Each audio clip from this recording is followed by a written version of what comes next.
vidéo. À la fin de son spectacle à Neuchâtel-Ardelot, le chanteur a accordé un entretien au quotidien La Voix du Nord.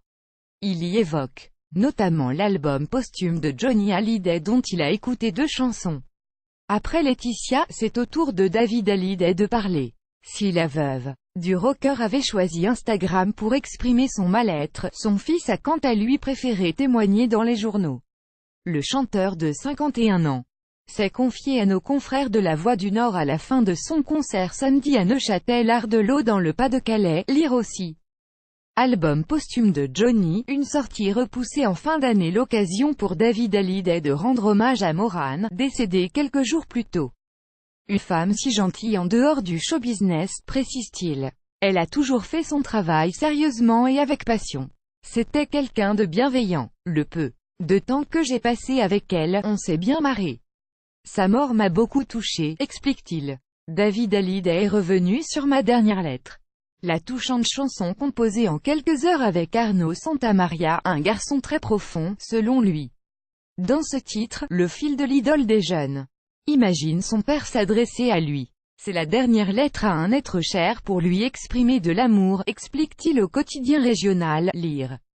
Aussi, David Hallyday dévoile un titre inédit, Sa dernière lettre, à son père, Johnny, un morceau qui rappelle 100%, écrit à 4 mains avec Johnny. Je voulais lui dire, aujourd'hui, tu es mon père, il faut que tu assumes certaines choses, précise David Hallyday, interrogé sur la genèse de cette chanson.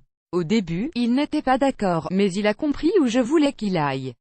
Il a ensuite trouvé ça très fort, d'où le titre, rajoute le fil. Une voix exceptionnelle, en pleine bataille judiciaire contre Laetitia Hallyday, le chanteur adresse également un clin d'œil à sa sœur Laura Smet. On n'a pas grandi ensemble, on s'est découvert assez tardivement car elle habitait en France et moi aux États-Unis.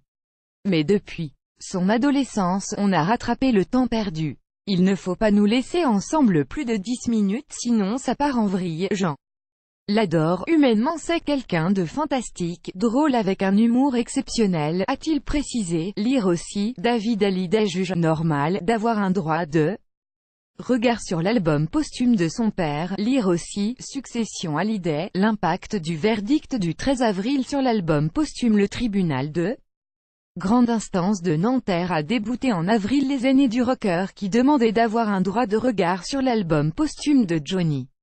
Toutefois, David a pu écouter 2 chansons. Ce que je peux vous dire c'est que la voix de mon père est exceptionnelle, c'est ce qui ressort. A-t-il déclaré à propos de ces morceaux. On a cette voix riche et forte qu'on retrouve dans tous ses albums.